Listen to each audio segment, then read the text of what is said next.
Mari kita mulai, kita lanjutkan lagi nggih kajian kita pada pagi hari ini. A'udzubillahi minasyaitonirrajim. Bismillahirrahmanirrahim. Assalamualaikum warahmatullahi wabarakatuh. Waalaikumsalam Assalamualaikum warahmatullahi warahmatullahi wabarakatuh. Alhamdulillah alladzi an'amana bi ni'matil imani wal Islam. Alladzi nahmaduhu wa nasta'inuhu wa nastaghfiruh wa na'udzu billahi min syururi anfusina wa min sayyiati a'malina may yahdillahu fala mudhillalah wa may yudlilhu fala hadiyalah. Amma ba'du, yang sangat kami hormati, yaitu yang terhormat Bapak Dr. Andes ya Haji Soekardi, kemudian yang sangat kami muliakan kepada seluruh guru-guru kita. Ini tetap saya sebut, ya, mudah-mudahan guru-guru kita yang telah mengajarkan kepada kita ilmu pengetahuan, baik itu ilmu pengetahuan umum maupun pengetahuan agama, yang mudah-mudahan menjadi ilmu yang bermanfaat semua. Kemudian yang sangat kami banggakan, Bapak Ibu donatur yang masih tetap terus mendarma baktikan ya sebagian dari rizkinya untuk didharma baktikan dalam kelancaran syiar dakwah Islam melalui Zoom online Asyifa. Mudah-mudahan seluruh rizkinya ya yang didapat dan yang didharma baktikan itu menjadi rizki yang barokah dan diberi Allah kemudahan untuk mendapatkannya yang terbaik. Kemudian yang sangat kami banggakan pula kepada para pengurus ya yang ngurusi Zoom online Asyifa rahimakumullah. Kemudian yang dimuliakan Allah, yang terhormat bapak-bapak ibu-ibu ya yang masih tetap istiqomah mengikuti ya pengajian ba'da subuh atau sekurang-kurangnya ini sudah hampir jam 6 gini ya, yang tetap istiqomah. Mudah-mudahan ilmu yang didapat benar-benar bisa meningkatkan daripada kualitas keimanan dan ketakwaan kita kepada Allah Subhanahu wa taala, terutama mengenai masalah ilmu agama, ya. Karena ilmu agama ini adalah fardu ain. Itu kita mencarinya. Ya. Bahkan Rasulullah itu juga pernah bersabda di dalam satu hadis, carilah ilmu ya sampai ke negeri Cina. Ada lagi ada hadis ya, utlubul ilma itu faridatun ala kulli muslimin wal muslimat. Ada hadis ya Allah carilah ya, tuntutlah ilmu agama ini karena ini merupakan faridah, merupakan kewajiban bagi orang-orang yang beragama Islam. Jadi dengan ilmu agama ini, insya Allah kita bisa membedakan mana yang salah, mana yang benar, ya, mana yang boleh, mana yang tidak boleh. Nah, itu agar supaya kita kepada Allah nanti di akhirat, kita menjadi orang-orang yang selamat, gitu ya. Kita akan dimasukkan oleh Allah ke dalam rahmatnya, lalu dimasukkan ke dalam surganya Allah Subhanahu wa ta'ala, karena panjenengan bisa membedakan mana yang baik dan mana yang tidak baik, mana yang dolim, mana yang kafir dan lain-lain. Bapak Ibu yang dimuliakan Allah, saya ingin melanjutkan. Pada pertemuan yang lalu saya menyampaikan ya bahwa orang-orang yang masuk ke tanah haram, terutama juga ke Masjidil Haram, itu semuanya harus orang-orang yang beragama Islam, yang beriman kepada Allah, yang memang sebelumnya itu bebas Bapak Ibu. Oke. Baik itu orang Muslim, non-Muslim, penyembah berhala, ya, paganisme itu, atau orang manapun itu boleh masuk ke Masjidil Haram, bahkan boleh masuk ke tanah haram. Tetapi, ya, momentum itu sudah diawali sejak mulai ya sahabat Abu Bakar As-Siddiq bersama Ali bin Abi Thalib itu untuk masuk dan melarang semua orang-orang yang non-Muslim itu masuk ke tanah haram, terutama juga masuk ke Masjidil Haram, Ka'bah itu. Syaratnya harus orang beriman kok, beriman kepada Allah maksudnya, ya. Agamanya harus Islam. Bapak Ibu kita masih ingat itu bertepatan dengan ya tahun 9 Hijrah. Ya, 9 Hijrah tahun yang ini maksudnya itu tahun 9 Hijrah itu bertepatan dengan tahun 631 Masehi. Bapak Ibu yang dimuliakan Allah, ini kan tahun 9 Hijrah, ya. Bagaimana Rasulullah pada tahun yang ke-10 Hijrah, oke, 631 Masehi, Rasulullah rupanya mengajak kaum muslimin, mengumumkan kepada kaum muslimin untuk melaksanakan haji. Bapak Ibu, berdasarkan beberapa sumber yang dapat dipercaya, Rasulullah Shallallahu Alaihi Wasallam melaksanakan ibadah haji sepanjang hidupnya. Beliau hanya satu kali saja, hanya sekali Rasulullah melaksanakan ibadah haji itu seumur-umur. Padahal Rasulullah itu lahir di Mekah, ya, kemudian juga tidak terlalu jauh dari Madinah, hanya lebih kurang 500 kilometer saja. Tapi Rasulullah itu, Bapak Ibu, kenapa tidak melaksanakan haji? Gitu. Oleh karena itu, berdasarkan sumber yang dipercaya ini tadi, Rasulullah hanya sekali itu melaksanakan ibadah haji. Oleh karena itu, menurut ulama sejarah, perjalanan haji Rasulullah itu populer dengan istilah haji wada. Ya. Yaitu otomatis sekaligus secara implisit Rasulullah itu datang untuk memenuhi panggilan Allah pergi haji itu sama dengan Rasulullah itu pamitan. Ya, untuk berpisah selamanya. Masya Allah. Karena pada waktu haji itu rupanya Rasulullah ya berpamitan untuk tidak bertemu lagi dengan kaum muslimin pada musim-musim haji berikutnya. Masya Allah. Di samping itu perjalanan haji Rasulullah itu juga disebut dengan hajjah al-Islam. Karena haji yang dilaksanakan oleh Rasulullah itu dari Madinah adalah satu-satunya haji untuk mewujudkan perintah Allah. Dan ini disebut oleh Allah di dalam Al-Quran. Pak Jandi? Halo Pak Jandi? Oke Pak Ustadz. Saya ingin membacakan Pak Ji. Surat Al-Imran. Jadi Rasulullah mewujudkan firman Allah ini. Surat Al-Imran Pak Ji, surat yang ketiga. Ayat 96 sampai 97. Saya baca ini. A'udzu billahi minasyaitonir rajim. In awwal baitin wudi'a lin-nasi lalladzi bi Bakkata mubarakan wa hudan lil-'alamin. Fihi ayat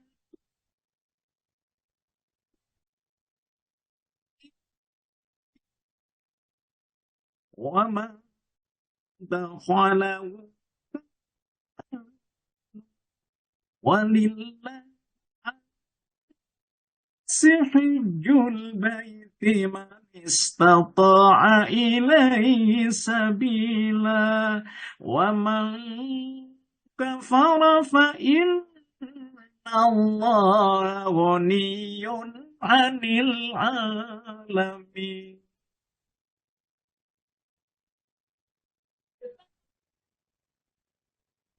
Sampun Ustaz. Sampun Pak Ji. Inggih, monggo Pak. Inggih. Sesungguhnya rumah ibadah pertama yang dibangun untuk manusia ialah Baitullah yang di Bakkah Mekah. yang diberkahi dan menjadi petunjuk bagi seluruh alam. Di sana terdapat tanda-tanda yang jelas, di antaranya makom Ibrahim. Barang siapa yang memasukinya Baitullah, amanlah dia. Dan di antara kewajiban manusia terhadap Allah adalah melaksanakan ibadah haji ke Baitullah, yaitu bagi orang-orang yang mampu mengadakan perjalanan ke sana. Barang siapa mengingkari kewajiban haji, maka ketahuilah bahwa Allah Maha Kaya, tidak memerlukan sesuatu dan seluruh alam. Alhamdulillah. Untuk Pak Jandi, terima kasih. Bapak Ibu, jadi ayat ini menjelaskan kepada kita bahwa Nabi Muhammad rupanya ingin mewujudkan perintah Allah ini. Padahal seumur-umur Rasulullah rupanya belum melaksanakan ibadah haji. Jadi baru sekali ini. Loh, kenapa? Karena memang ada masalah politik ya. Itu dari orang-orang Mekah. Jadi rupanya Nabi Muhammad itu masih dimarahi oleh mereka. Bahkan Rasulullah rupanya sedikit dapat izin itu. Begitu Bapak Ibu. Pada tahun yang ke-7 itu Rasulullah umroh. Hanya 3 hari saja. Itu ya. Kemudian umroh lagi. Itu dari Mikot Jirona itu. Rasulullah kemudian baru kali ini lagi. Dan ini insya Allah akan melaksanakan umroh dan haji secara sempurna. Makanya perjalanan haji Rasulullah ini juga disebut dengan nama Hajjah al-Balagh, haji penyampaian. Karena beliau ketika haji itu berarti telah menyampaikan seluruh syariat Allah kepada kaum muslim yang berlaku sampai akhir zaman.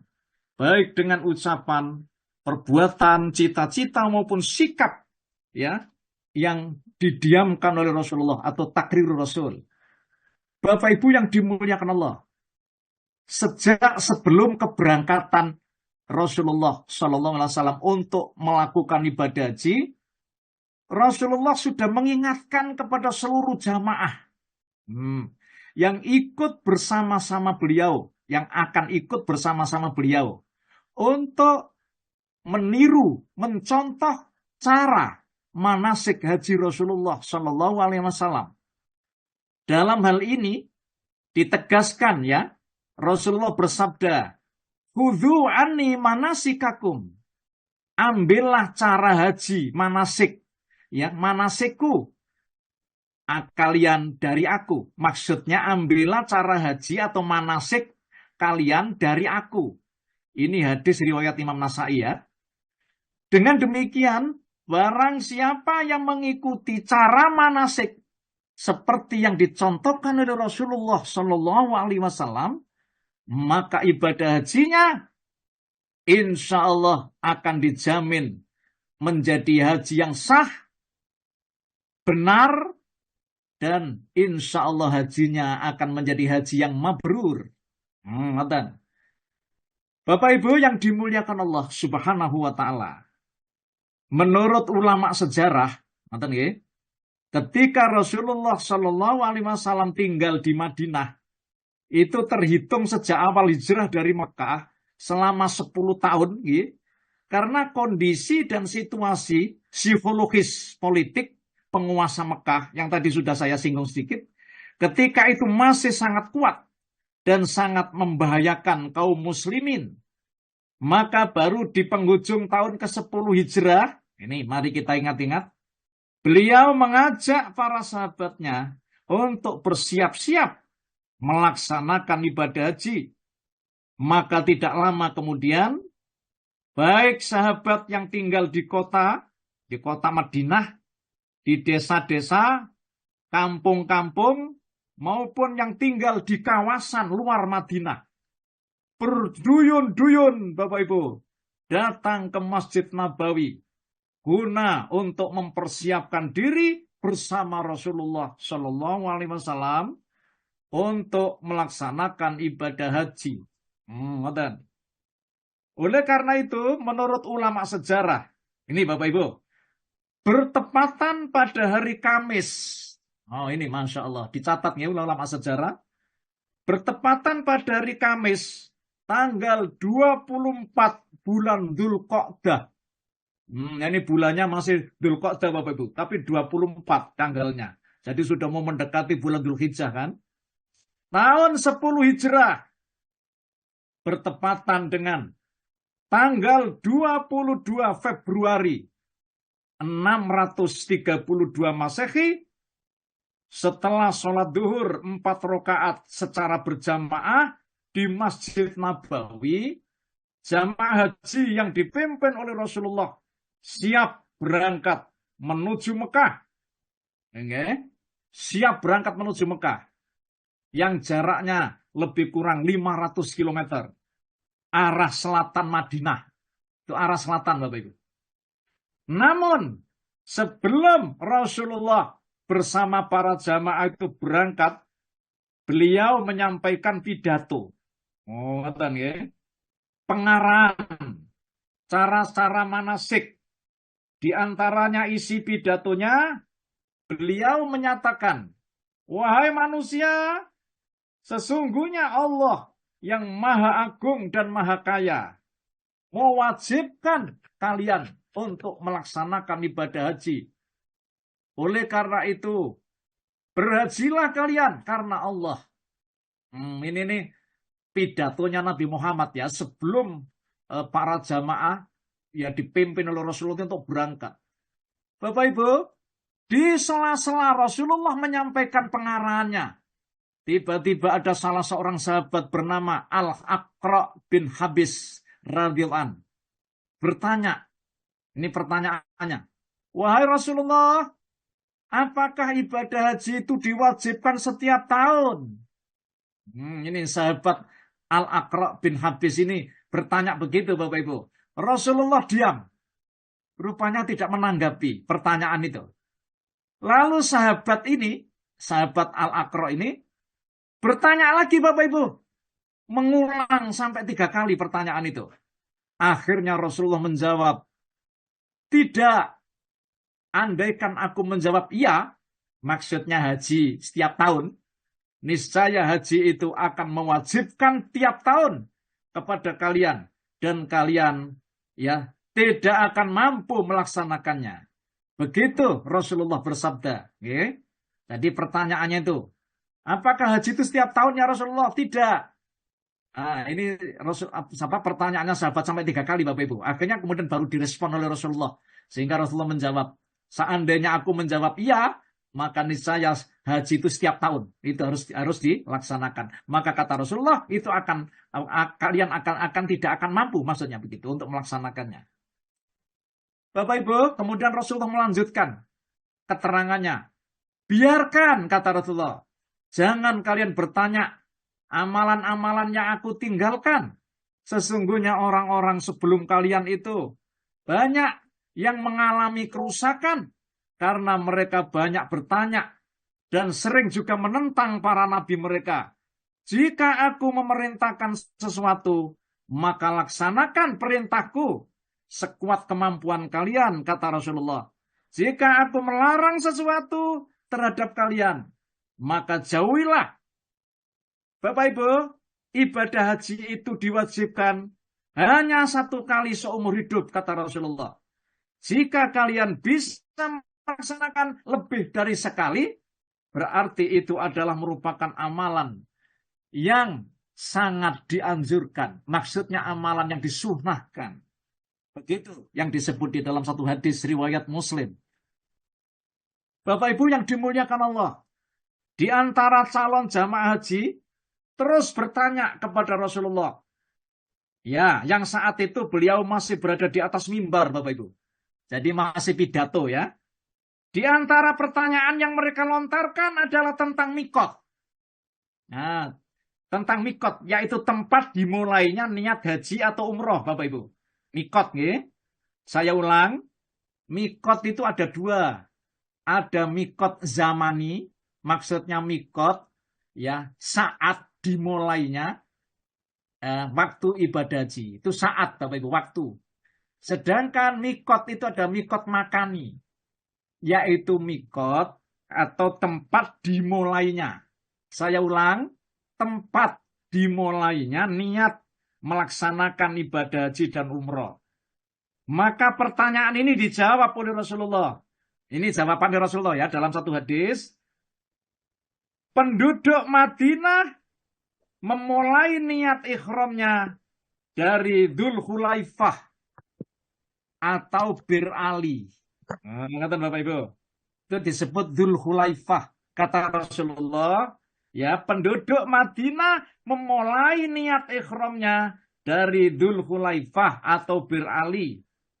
Penduduk Syam memulai niat ikhramnya dari Juhfah.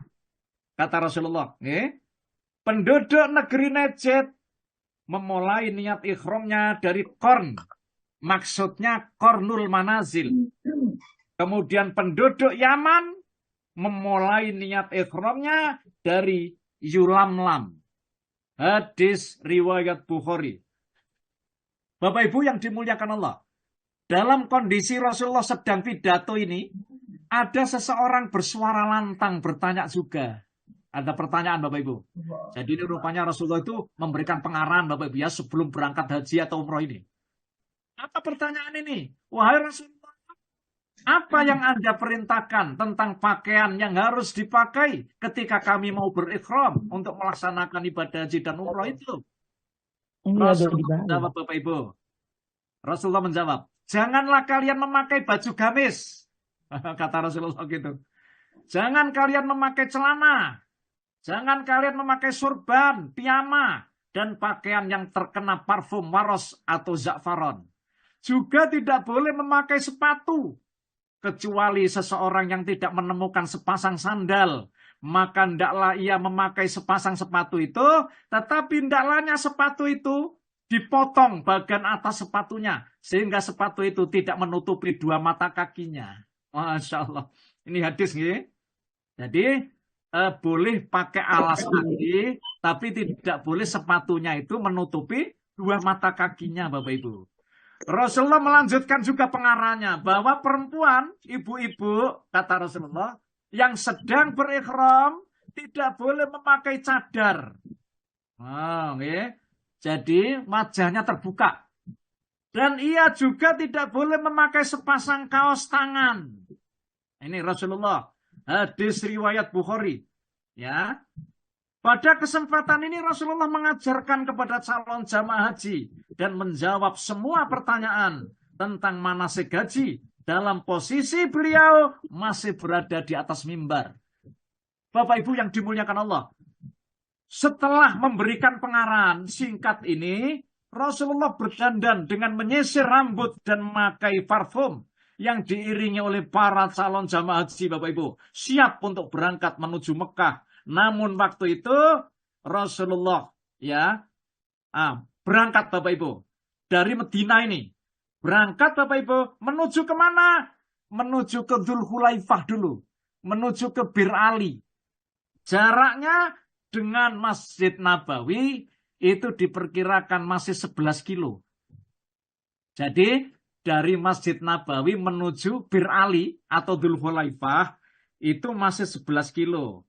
Kemudian Rasul juga menunjuk seorang sahabat yang bernama Abu Dujanah As-Sa'idi sebagai amir, maksudnya pemimpin sementara ya Masjid Nabawi, maksudnya Madinah, menggantikan posisi Rasulullah. Jadi diganti dulu karena sementara Bapak Ibu Rasulullah mau berangkat ini. Kamu lagi ke sana, Pak? Bapak Ibu yang dimuliakan Allah Subhanahu wa taala. Oke ya. Ya. Beliau berangkat memilih jalan. Ini Bapak Ibu, dari Madinah maksudnya ini, menuju ke Dzul Khulaifah Bir Ali, 11 kilo tadi, itu Rasulullah memilih jalan As-Sajarah. Jalan namanya jalan As-Sajarah. Yaitu jalan yang sekarang melewati arah Anbariyah dan Saniyah Al-Mudarraj. Bapak Ibu nuwun sewu, panjenengan mungkin pernah melalui jalan ini, cuma panjenengan tidak tanya itu jalan apa namanya, kan gitu. Saya juga begitu, ya. Jadi pada waktu dari Madinah itu juga tidak tanya itu rutenya gitu. Cuma disebut di dalam hadis-hadis Rasulullah itu ya memulai dari Masjid Nabawi itu, kemudian Rasulullah itu memilih jalan. Lah jalannya itu yang mau menuju ke Dzulhulaifah maksudnya, itu jalan Asy-Syajarah, yaitu jalan yang sekarang melewati arah halte Ambariyah dan Saniyah Al-Mudarraj. Hingga akhirnya beliau dan rombongan tiba di Dzulhulaifah atau Bir Ali. Itu jaraknya 11 kilo Bapak Ibu dari Masjid Nabawi. Masya Allah, ya. Kita telusuri ini dulu, ya. Sebagian besar rombongan jamaah haji itu berjalan kaki, Bapak Ibu. Masya Allah. Sebagian besar jamaah haji itu berjalan kaki, ya Allah. Sedang yang lainnya mengendarai unta. Itu yang lumayan mampu ya. Kemudian juga ada yang mengendarai kuda.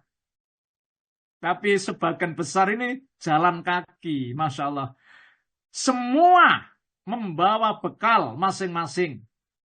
Ya, yang diperkirakan cukup untuk menempuh perjalanan 20 hari. Ini cuman diperkirakan 20 hari. Nanti akan kita lacak ya. Bapak Ibu, di antara rombongan jamaah haji ini ada seorang sahabat yang namanya Asma binti Umais bin Ma'bad. Nah, nanti panjenengan, siapa Asma binti Umais bin Ma'bad ini? Yaitu seorang janda, sahabat Ja'far bin Abi Thalib. Kemarin sudah saya sampaikan, Ja'far bin Abi Thalib itu gugur pada waktu perang Mu'tah. Kemudian jandanya ini, yang namanya Asma binti Umais bin Ma'bad ini, Bapak Ibu, dinikah ya oleh seorang sahabat namanya Abu Bakar As-Siddiq. Dan pada saat itu Asma ini Bapak Ibu, ya, saat itu sedang sakit untuk melahirkan. Masya Allah. Jadi pada waktu Asma binti Umais bin Ma'bad itu sudah sampai di Dzulhulaifah atau Bir Ali, rupanya Asma ini merasa sakit ya, perutnya mau melahirkan. Di samping itu juga ada tante Rasulullah atau bibi Rasulullah yang bernama Dzuba'ah binti Az-Zubair bin Abdul Muthalib. Bibi Nabi ini juga berbadan tambun yang sering sakit-sakitan. Dia khawatir manasiknya akan terputus sehingga tidak mampu menyempurnakan ibadah hajinya. Bapak Ibu yang dimuliakan Allah. Oleh karena itu dia bertanya, seraya berkata, wahai Rasul, bolehkah saya melaksanakan ibadah haji dalam keadaan saya sedang sakit seperti ini? Jadi rupanya juga kan badannya itu sering sakit-sakitan, kata loh Bapak Ibu. Lalu kemudian kan dia itu ada kekhawatiran nanti apakah saya ini boleh melaksanakan ibadah haji gitu. Bagaimana jawaban Rasulullah? Rasulullah tetap menyemangatkan. Wahai bibi, ya, tetap berhajilah panjenengan. Dan ucapkan syarat dengan menyatakan, ya Allah, aku berhaji dalam keadaan sakit. Tempat tahalulku, jika sakit ini menghalangi aku, maka, kata Rasulullah, kalian akan mendapatkan dispensasi dari pengecualian yang Anda ucapkan itu. Ini Rasulullah ngomong begitu Bapak Ibu. Hadis ini diriwayatkan oleh Imam Bukhari. Bapak Ibu, rombongan ini tiba di lembah Dzulhulaifah ini. Itu pada hari yang sama. Hari apa tadi Bapak Ibu? Yaitu hari Kamis tadi. Ya, tadi panjenengan pirsa hari Kamis. Ya, tadi. Kemudian tiba ada di Dzulhulaifah yang jaraknya 11 kilo tadi loh Bapak Ibu. Ya, yang dari Masjid Nabawi tadi. Pada hari yang sama yaitu hari Kamis. Waktunya sholat asar. Jadi Rasulullah sampai ada di Dzulhulaifah tadi, mulai pagi tadi, itu sampai ada di Dzulhulaifah itu waktunya sholat asar, Bapak Ibu. Ya. Kemudian Rasulullah mampir di situ. Rupanya sudah ada masjid di situ. Di Dzulhulaifah itu sudah dibangun masjid, Bapak Ibu. Lah masjid itu namanya Masjid Asy-Syajarah. Masjid itu Masjid Asy-Syajarah, itu namanya masjid pohon. Karena di dekat masjid itu ada pohon yang yang rindang, Bapak Ibu. Pada waktu itu Rasulullah ingat ketika ada di Hijaz, ada di Mekah. Dulu dikenal dengan nama Samuroh. Jadi Masjid Sajaroh tadi Rasulullah itu ingat kalau di Mekah itu ada pohon namanya Samuroh. Di masjid inilah yang sekarang dikenal dengan Masjid Dzulkhulaifah atau Masjid Berali. Rasulullah melaksanakan sholat asar, Bapak Ibu. Kemudian menunggu juga saat maghrib dan isya, ya, secara berjamaah dan dilaksanakan secara qashar. Padahal Rasulullah pada waktu itu masih 11 kilo. Tapi Rasulullah sudah mengqashar sholatnya. Nah, ngeten. Jadi sholat asar, tadi rupanya sholat asarnya itu tidak qashar ya, secara jamaah. Kemudian maghrib sama isya-nya sudah qashar, Bapak Ibu. Padahal jaraknya Nabi Muhammad masih 11 kilo dari Masjid Nabawi tadi.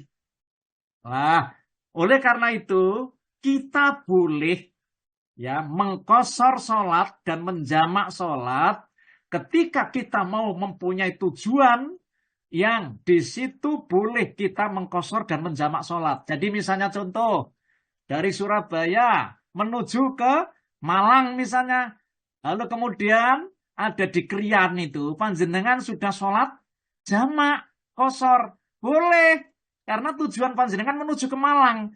Dan Surabaya Malang itu rupanya jaraknya sudah di atas 100 Bapak Ibu, 100 kilo. Jadi oleh karena itu panjenengan sudah boleh di Krian itu untuk sholat jamak qashar. Nah, ngeten. Rasulullah juga begitu. Pada waktu dalam perjalanan masih 11 kilo dari Madinah. Tapi Rasulullah rupanya menunggu sholat maghrib dan isya secara jamak qashar. Bapak Ibu yang dimuliakan Allah. Ya, ini pada malam harinya, malam hari, jadi Kamis malam Jumat ini, Rasulullah mendatangi istri-istri beliau yang ikut bergabung dalam rombongan besar ini, Bapak Ibu, dan bermalam di suatu lembah.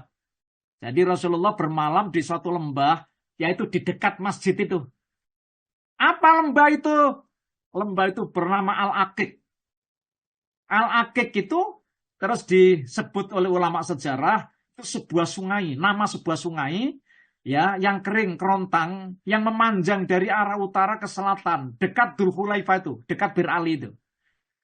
Bapak Ibu, di lembah Aqiq inilah, ngaten nggih, Rasulullah sallallahu alaihi wasallam berteduh di bawah sebuah pohon. Masya Allah. Jadi sebuah pohon namanya pohon Samuroh. Padahal tadi sebenarnya pohon itu bukan Samuroh Bapak Ibu, tapi pohon Sajaroh. Tetapi Rasulullah karena mengenang pada saat ada di Hijaz waktu di Mekah, ya, sehingga Rasulullah memberikan nama Samuroh pohon itu. Keadaan ini seperti disebut dalam beberapa hadis. Hadis sahih Bapak Ibu. Menurut Ibnu Zabalah, Rasulullah SAW berhenti di Dzulkhulaifah itu ketika beliau melaksanakan umroh atau haji, begitu. Beliau berteduh di sebuah pohon yang bernama Samuroh, yang terletak di dekat Masjid Dzulkhulaifah itu, Masjid Berali itu. Bapak Ibu, agaknya pohon Samuroh itu pada zaman awal Islam di Jazirah Arab berfungsi sebagai hotel. Jadi kalau di daerah yang sangat panas Bapak Ibu, ya pohon itu diibaratkan orang menginap dalam satu hotel Bapak Ibu. Ya di era modern ya, di negeri yang sangat panas pada siang hari di kawasan Jazirah Arabia. Pohon ini berfungsi sebagai AC pendingin pada waktu zaman sekarang. Nonton nggih? Oleh karena itu Bapak Ibu jangan heran ketika para jamaah itu lalu kemudian berteduh ada di sebuah pohon atau di bawah sebuah pohon itu laksana bagaikan orang itu berteduh dalam sebuah hotel pada zaman sekarang gitu. Karena apa? Di sana berteduh Bapak Ibu karena udaranya sangat panas. Nah, pohon jenis ini dikenal karena terjadinya peristiwa baiat ya pada waktu ada di bawah pohon itu. Panjenengan masih ingat dulu sudah saya sampaikan. Apa baiat itu atau sumpah janji setia itu? Yaitu adalah baiatur ridwan. Panjenengan masih ingat? Yaitu suatu perjanjian diambil oleh Rasulullah dari para sahabat ketika ada desas-desus bahwa sahabat Utsman bin Affan dibunuh oleh para pemuka kaum Quraisy ketika sahabat Utsman itu diutus oleh Allah menjadi delegasi pada saat lahirnya perjanjian Hudaybiyah itu, Bapak Ibu. Oh, kata. Dan Rasulullah waktu itu berjanji setia. Baiatur Ridwan itu ada di sebuah pohon, Bapak Ibu. Dan pohon itulah disebut pohon Samurah. Subhanallah. Ngoten nggih? Pak Jandi? Iya Pak Ustaz. Pak Jandi. Ya. Ya, panjenengan buka, Pak. Itu ada di surat Al-Fatah, surat 48, Pak. Iya Pak Ustaz. Panjenengan buka, Pak. Ya. Nah, surat Al-Fatah itu disebut di sana pada waktu Nabi Muhammad itu hijrah. Apa maksudnya? Apa melaksanakan ibadah haji yang gagal. Ayat yang ke-18, Pak. Panjenengan terjemah saja. Surat yang ke-48, ayat Ya. 18. Dipersilakan, Ayat. Pak. Langsung ya Pak. Langsung, panjenengan, Bapak.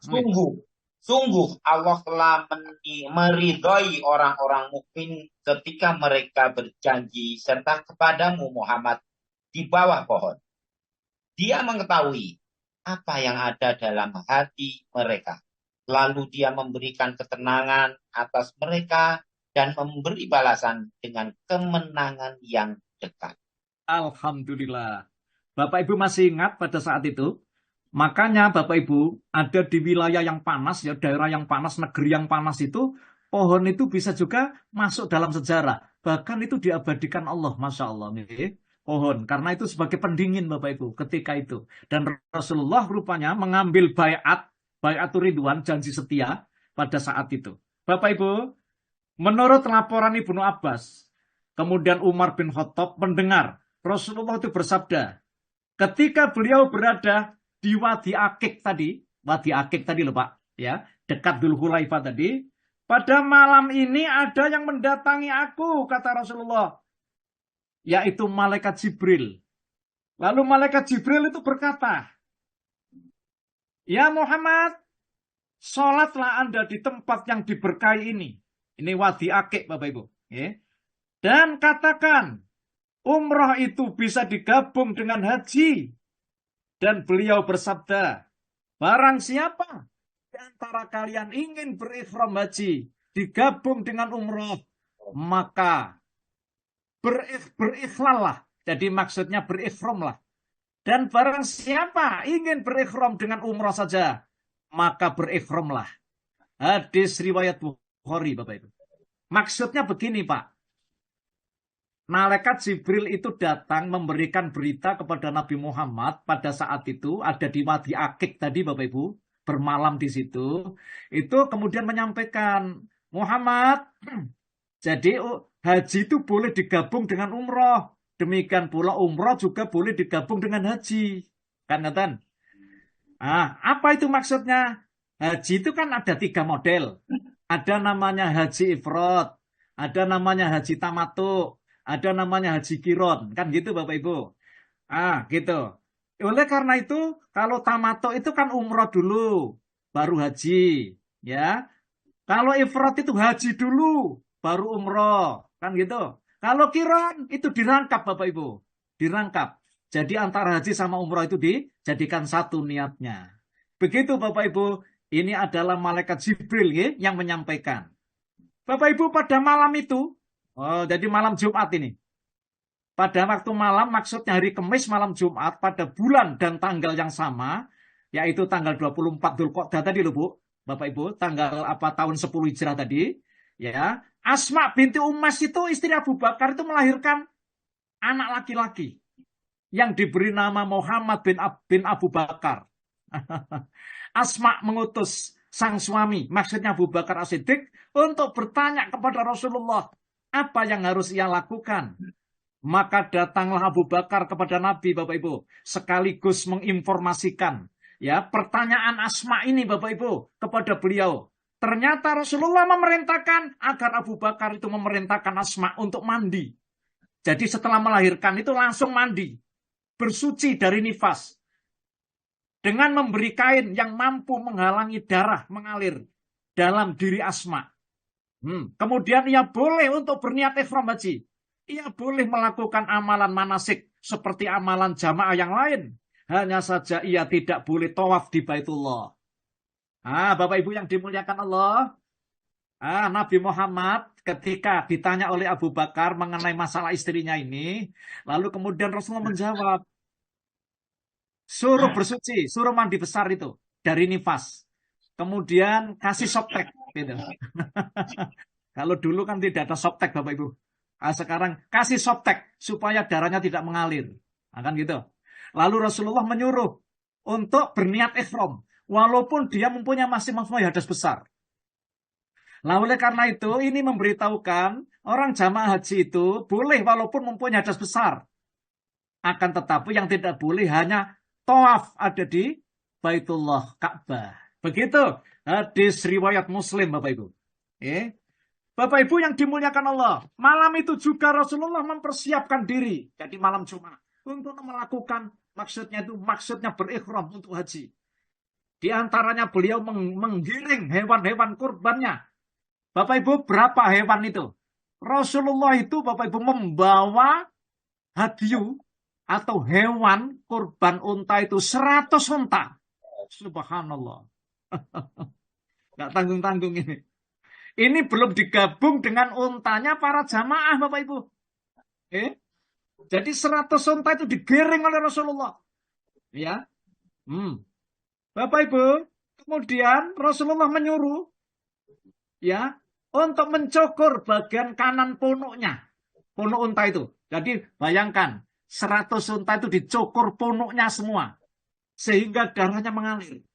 Selanjutnya beliau mengalungi. Jadi dikalungi. 100 unta itu dikalungi pada masing-masing unta itu. Sebagai tanda bahwa hewan-hewan ini akan dijadikan kurban. Maksudnya hadyu. Untuk mengagungkan tanda-tanda kebesaran Allah Subhanahu wa ta'ala. Nah, Bapak Ibu yang dimuliakan Allah, monggo Pak Jandi, saya ingin membacakan Pak surat 22. Surat 22 Al-Had Pak Ji. Ayat 36. Iya, Pak Ustaz. Nah, saya bacakan nggih. A'udzubillahi minasyaitonir rajim.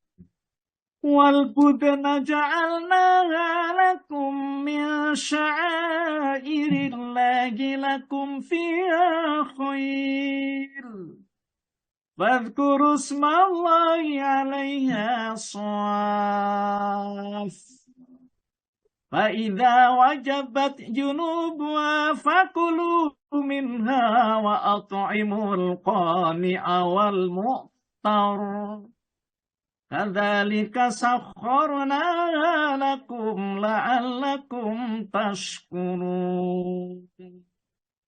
Dan unta-unta itu kami jadikan untuk bagian dari syiar agama Allah. Kamu banyak memperoleh kebaikan padanya. Maka sebutlah nama Allah ketika kamu akan menyembelihnya dalam keadaan berdiri dan kaki-kaki telah terikat. Kemudian apabila telah rebah atau mati, maka makanlah sebagiannya dan berilah makan orang yang merasa cukup dengan apa yang ada padanya, tidak meminta-minta, dan orang yang meminta. Demikianlah kami tundukkan unta-unta itu untukmu agar kamu bersyukur. Alhamdulillah. Bapak Ibu yang dimuliakan Allah. Ini ya, saya sampaikan ke panjenengan ya. Ini rupanya juga agak rumit Pak. Mangke ya. Unta-unta yang akan dijadikan kurban Rasulullah itu digabung Bapak Ibu dengan milik jamaah haji lainnya. Insyaallah. Jadi betapa banyak itu. Untanya Nabi Muhammad saja 100 unta. Ya. Jadi Rasulullah itu juga sugih Pak. Punya 100 unta itu. Sekaligus diserahkan ke perawatannya oleh seorang sahabat. Jadi pada saat itu Bapak Ibu, unta-unta yang digabung dengan para jamaah haji itu kemudian diserahkan kepada seorang sahabat perawatannya itu dengan teman-temannya. Siapa sahabat itu? Bernama Najiyah Al-Khuzai. Untuk dibawa menuju Mekah Bapak Ibu. Akan tetapi sahabat Najiyah ini bertanya kepada beliau, "Ya Rasulullah, apa yang harus kami lakukan jika di antara unta-unta ini ada yang sakit di tengah perjalanan?"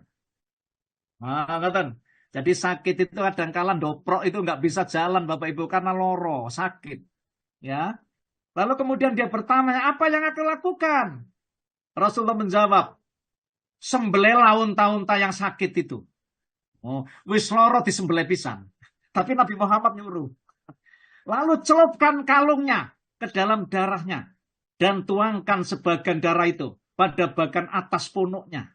Kemudian biarkan unta-unta yang sudah disembelih itu di tengah-tengah masyarakat semua. Biar mereka dapat memanfaatkan dengan memakan sebagian daging-dagingnya. Oh, ngatan. Kalian dan tidak satupun dari teman-teman kalian yang diperbolehkan memakan daging unta tersebut. Bapak Ibu, ngeten. Ya.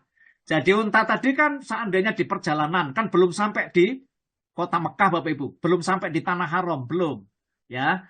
Jadi di situ itu masih belum di Mekah, belum ada di Mina, tapi dalam keadaan sakit kan gitu. Lalu Rasulullah menyuruh untuk menyembelih unta itu. Lalu kemudian sahabat yang tadi membawa unta-unta itu atau hadiyu itu tidak boleh sedikit pun memakan dagingnya. Masya Allah. Karena apa? Karena unta-unta itu sudah diniati untuk hadiyu, untuk hewan-hewan yang akan disembelih di Mina itu. Karena dia rupanya masih belum sampai di tempat penyembelihannya. Pun ya, ini saya singgung sedikit mengenai masalah yang ini. Kemudian beliau mandi Bapak Ibu. Dan sholat subuh secara berjamaah di Masjid Sajarah tadi. Sebelum berpakaian ihram. Rasulullah ini posisinya masih ada di Hulaifah. Beliau menyisir rambut sekaligus menyaki rambutnya. Dalam hal berdandan, pemberian parfum dan pewangian pada tubuh pakaian beliau sebelum beliau kan sekaligus berniat ikhram. Rupanya istrinya Aisyah ini yang mempunyai peran penting pada saat itu. Ia melaporkan, aku mengoleksi Rasulullah dengan parfum yang terbaik yang aku punya sebelum beliau berikhram. Masya Allah. Jadi Aisyah ini rupanya mengkoleksi parfum-parfum yang sangat bagus. Rupanya ya yang akan diberikan kepada Rasulullah untuk mengoleskan parfum itu. Bapak Ibu, karena ini belum niat Bapak Ibu, belum niat ikhram maksudnya, posisinya masih ada di masjid itu. Bapak Ibu yang dimuliakan Allah. Kemudian pada hari Jumat, tanggal 25 Dzulqa'dah tahun 10 Hijrah bertepatan dengan tahun 23 Februari 632 Masehi, ketika selesai sholat subuh di Dzulhulaifah ini, Rasulullah dan rombongan itu bersiap-siap untuk melanjutkan perjalanan Bapak Ibu dengan berpakaian ikhram, yaitu pakaian paling sederhana berupa 2 helai kain putih polos, tidak berjahit, 1 lembar untuk menutupi bahu yang berfungsi sebagai selendang atau ridak. Sedang yang 1 lembar lagi dililitkan ke pinggang untuk menutupi perut, mulai dari pusar sampai di atas mata kaki, yang berfungsi sebagai sarung atau izar. Para jamaah mengikuti amalan yang dikerjakan oleh Rasulullah ini. Alas kaki yang digunakan adalah semacam sandal atau sepatu pendek yang membuat mata kaki tetap terbuka. Bapak Ibu yang dimuliakan Allah, pada hari Jumat, tanggal 24 Dzulqa'dah, tepatnya pada waktu duha, Rasulullah Shallallahu Alaihi Wasallam bersama rombongan berpakaian ihram berangkat dari Dzulhulaifah Bir Ali. Beliau naik kendaraannya. Jadi maksudnya di atas unta yang bernama Qaswa. Bapak Ibu yang dimuliakan Allah, untanya Nabi Muhammad itu namanya Qaswa, Bapak Ibu. Ya. Setelah duduk mapan, lalu beliau berdiri agar dapat melihat para hujat. Maksudnya para jamaah haji yang mengelilingi dan sebaliknya. Ia berarti posisi kendaraan berada di kawasan yang agak tinggi. Dengan menghadap kiblat, Rasulullah melantunkan niat. Nah, Bapak Ibu, ikhlal ya, niat.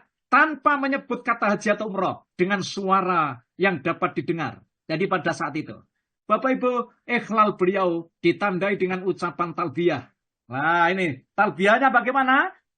Labbaik Allahumma labbaik. Ini Rasulullah Bapak Ibu. Waktu itu di atas unta. Labbaik Allahumma labbaik. Labbaik la syarika laka labbaik. Innal hamda wa ni'mata walakal mulk la syarika lak. Ya Allah, aku penuhi panggilanmu ya Allah. Aku penuhi panggilanmu ya Allah. Aku penuhi panggilanmu ya Allah.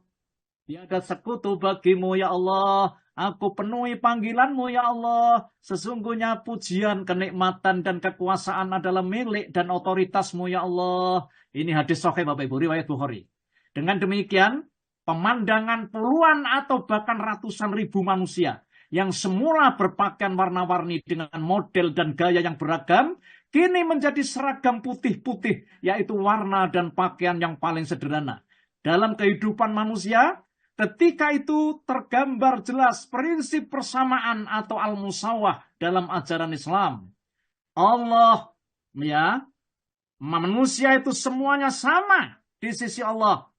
Seperti hanya orang beribadah haji pakai pakaian putih semuanya. Di situ menghilangkan status sosial semuanya. Pangkat, jabatan, keturunan, kepandaian, kekayaan, semuanya dilepas semuanya. Masya Allah. Hanya orang-orang yang beriman dan takwalah orang yang paling tinggi derajatnya. Subhanallah. Bapak Ibu, ya, ini berarti Rasulullah menetapkan Dzulhulaifah bir Ali. Jadi Rasulullah sebagai mikot makani ketika seseorang mulai berniat melaksanakan haji atau umroh dari Madinah. Bapak Ibu, ada beberapa mikot makani ya. Mikot makani yang ditetapkan Nabi. Jadi pertama itu Bir Ali. Ya, ini kalau orang-orang dari Madinah dan sekitarnya, ya. Tempat ini juga populer dengan sebutan Bir Ali. Yang masih berjarak sekitar 11 kilo. Tadi sudah saya sampaikan. Ya. Dari Madinah, ya, jaraknya ke Mekah itu masih lebih kurang 410 km. Jadi lebih kurang.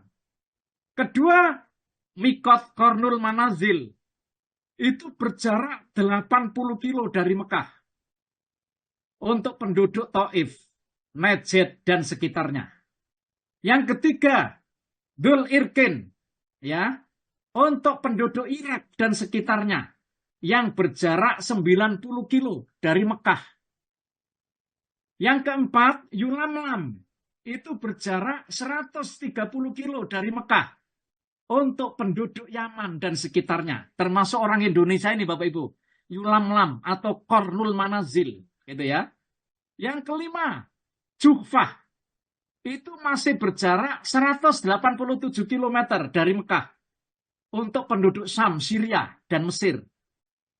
Bapak Ibu, pakaian model di atas adalah untuk pria. Sedangkan untuk kaum wanita juga menggunakan pakaian polos putih tanpa ada ketentuan seperti pria. Yang terpenting, Bapak Ibu harus menutup aurat. Bagian tubuh yang harus terbuka untuk ibu-ibu, hanya wajah dan telapak tangan.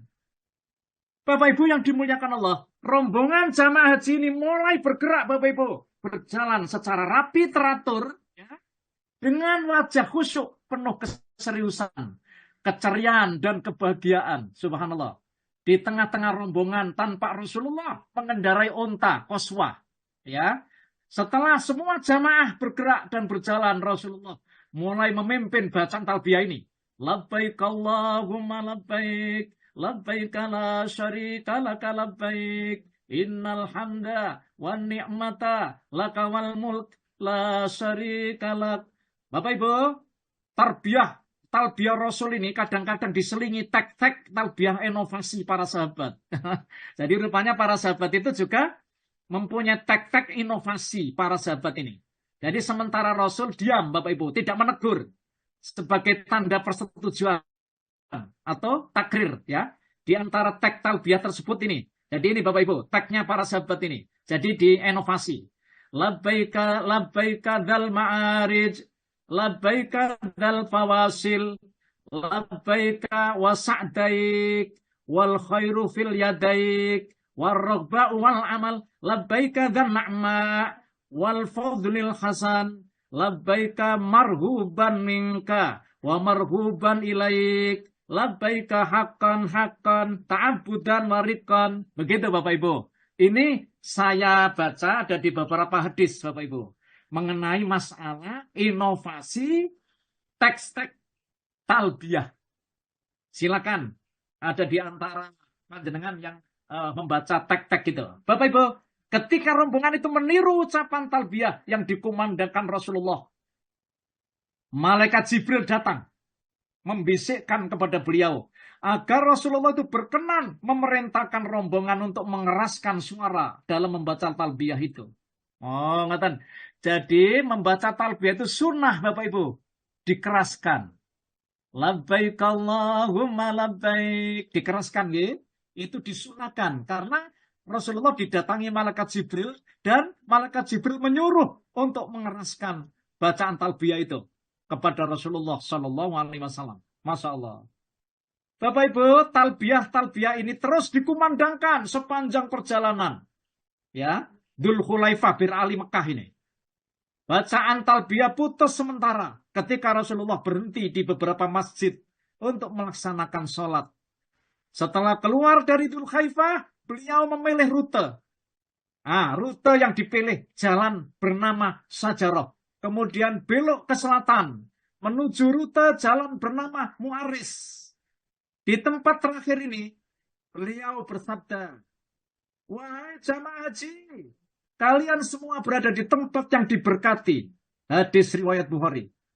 Bapak Ibu yang dimuliakan Allah Subhanahu wa Ta'ala. Nah, ini kan tadi hari Jumat nih, Pak. Pada hari Sabtu sekarang, ya, tanggal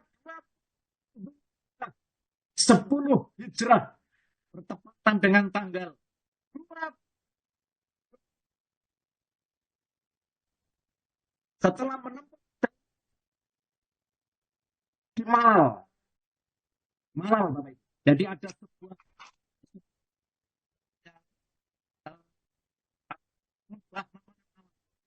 jarak antara Terputus-putus.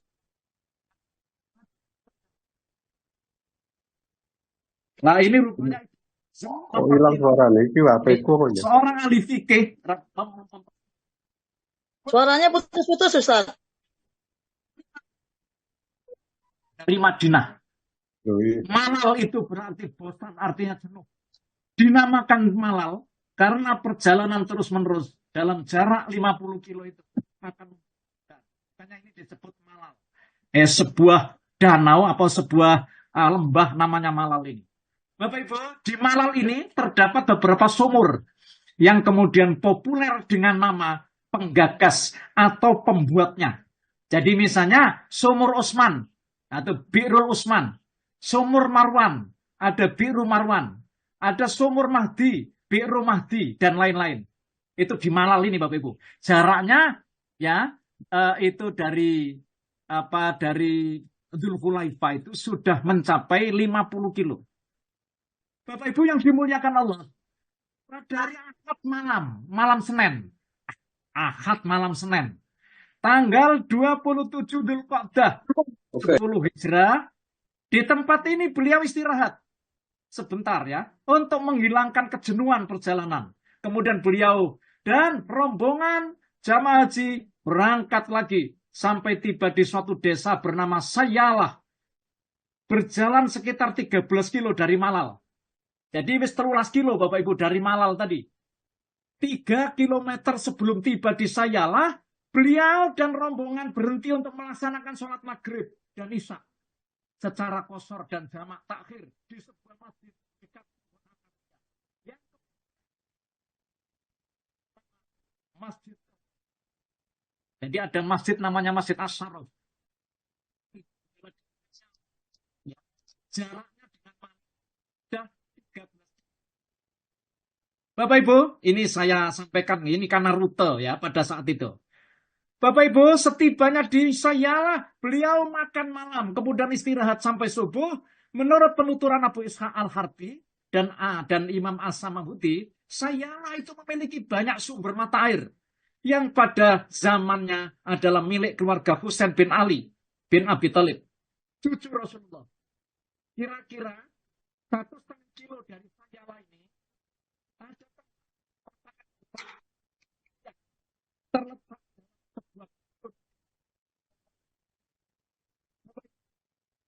hari ya. Sekarang kita lanjutkan. Itu tadi kan Ahad malam Senin. Pada hari Senin, bertepatan dengan tanggal 28 Dzulqa'dah 10 Hijriah, semua dan rombongan juga Suaranya putus, Ustaz. Suaranya putus-putus, Ustaz. Apa Ibu? Suaranya putus-putus, panjenengan. Putus-putus. Aduh, Bu Dwi. Sekedap, Bu. Coba ya. Jauh. Ini Ya mungkin. dulu. Masalahnya memang bentar. Ini saya kasih ini dulu. Nggih. Coba di banunya. Terus nanti suaranya? Oh, nggih. Sudah, anu, Bu? Sudah jelas, ya? Iya, Masya Allah. Baik ya. Oke, Bapak Ibu, saya lanjutkan. Ini saya ulang sedikit. Itu rupanya di sini ada terputus sedikit ya. Pada hari Senin, ya tanggal 28 Dzulqa'dah, Rasulullah dan rombongan itu melanjutkan perjalanan. Kemudian tibalah di suatu lembah namanya Irq Al-Zibyah. Berjarak sekitar 17 kilo dari Sayalah. Irq itu berarti urat, sedang zibyah itu berarti kijang betina. Tapi Irq itu bisa berarti bukit kecil, karena di sebelah kiri jalan Mekah terdapat bukit kecil bernama Bukit Wirqon. Lembah ini juga diberi nama Ruha. Bapak Ibu, ini berdasarkan sabda Rasulullah ketika itu. Apakah Anda tahu, kata Rasulullah, nama lembah ini? Lembah ini bernama Ruha, wahai Rasulullah. Ada seorang sahabat apa menjawab, yaitu suatu lembah yang sejuk, tidak panas dan tidak dingin. Rasulullah melanjutkan perkataannya. Ada 70 nabi yang diutus sebelum itu. Sebelum aku maksudnya. Yang sholat di tempat ini. Nabi Musa bin Imran bersama 70.000 Bani Israel pernah melewati tempat ini, kata Rasulullah. Yaitu ya, jadi diberi nama Ruha ini. Nabi Isa Al-Masih alaihissalam juga pernah melewati tempat ini, kata Rasulullah, dalam rangka melaksanakan ibadah haji dan umrah. Bapak Ibu, menurut hadis ini, ya, menurut hadis ini, rupanya Nabi Isa itu sudah menyempatkan, maksudnya sudah melaksanakan ibadah haji, maksudnya. Yang selama ini mungkin kita masih belum tahu. Ternyata Rasulullah di dalam hadis ini menyabdakan bahwa Nabi Isa itu sudah melaksanakan ibadah haji dan umrah, Bapak Ibu. Sebelum Nabi Isa ini diangkat oleh Allah ke langit itu. Bapak Ibu, selanjutnya Rasulullah dan rombongan berhenti di lembah Saraf Ruha ini. Ya, di Saraf Ruha ini untuk melaksanakan sholat duhur secara qashar. Jarak antara Irq Al-Zibyah sampai Saraf Ruha itu sekitar 4 kilo. Kemudian beliau meneruskan perjalanan lagi sampai tiba dan berhenti di Munsarif yang berjarak 6 kilo dari Saraf Ruha. Beliau dan rombongan melaksanakan sholat asar secara qashar ada di Masjid Munsarif ini. Masya Allah. Masjid ini kemudian terkenal dan berubah nama menjadi Masjid Ghazalah. Selanjutnya beliau dan rombongan, Bapak Ibu, melanjutkan perjalanan sampai tiba dan berhenti di Mutassa untuk sholat maghrib dan isya secara qashar. Kemudian beliau dan rombongan makan malam serta istirahat sebentar. Kemudian Rasul dan rombongan berangkat lagi sampai tiba dan berhenti di sebuah masjid di kawasan Asabah. Rasulullah bermalam di tempat ini sampai waktu subuh datang. Kemudian Rasulullah melaksanakan sholat subuh, Bapak Ibu, di masjid ini. Yang menurut Imam Samhudi, jarak tempat ini dari Madinah itu sudah mencapai 138 kilo. Tempat ini adalah berupa oase yang banyak sumber mata airnya. Ini rupanya masih ada suara ya.